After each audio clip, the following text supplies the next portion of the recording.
This is Blaze the Roof. This week we're reviewing a sauce named Microsaucerie Piko Peppers Volcano. So Microsaucerie Piko Peppers is out of Montreal, Quebec. It was founded by JP and Val. They started utilizing hydroponics in order to combat the shorter growing season in Canada, especially in urban Montreal. They share a passion for cooking, gardening, and spicy meals, and they discovered making small craft hot sauces. They didn't want to have hot sauces that were dominated by vinegar, and their mascot for the company is their cat Kobo. I think the original mascot was named Piko. Since we've already gone over Montreal quite often, because there's a lot of hot sauces from Montreal, I'm not going to go into it too much. You can check out one of the other episodes for that if you like. But what I want to do is I want to look at the packaging on this. So Microsaucerie Piko Peppers usually has a cat. This one is breathing out fire though. That's different. The lettering is the same as I recall. I think there was black and white for the other one. This one has a heat level of 5. And it says on here, handmade in Montreal with love. This all-natural sauce is fresh and crafted using locally sourced ingredients. Looking at the ingredients now, the ingredients include distilled vinegar, roasted onions, red bell peppers, habanero mash, roasted habanero peppers, lemon juice, water, garlic, cane sugar, sea salt, and ground habanero peppers. Since we've already gone through all of those ingredients, I'd like to turn our attention to a feature from the Montreal area. It's called Montreal-style smoked beef. It's probably a lot more similar to, say, like pastrami, except there's some differences, right? So first of all, Montreal style is using the brisket, whereas pastrami is technically supposed to use the beef navel, but brisket can be used as well. Montreal style smoked beef is dry brine. So they put the salt, the curing salt, regular salt, peppercorns. I don't believe they use pickling spices like you do in pastrami. So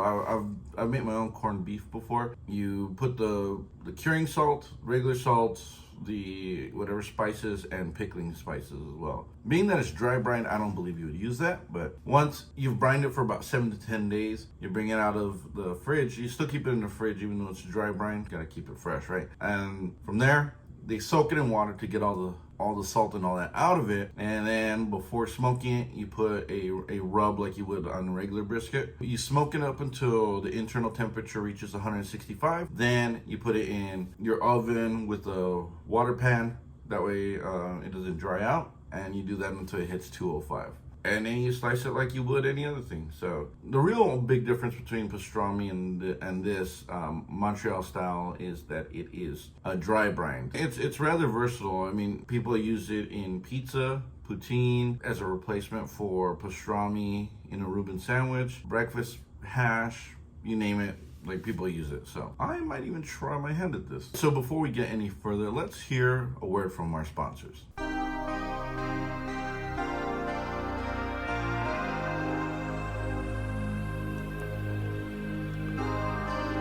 In a world where everyone's for sale, only one gets access.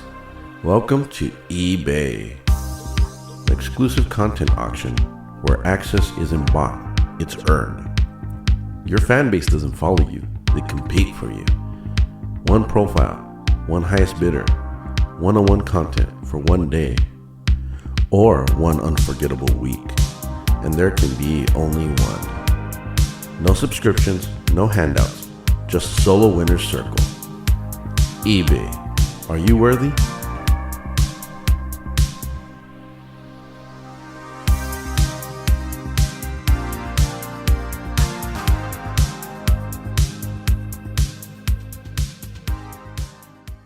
Now for the moment of truth. Actually, it smells kind of hot.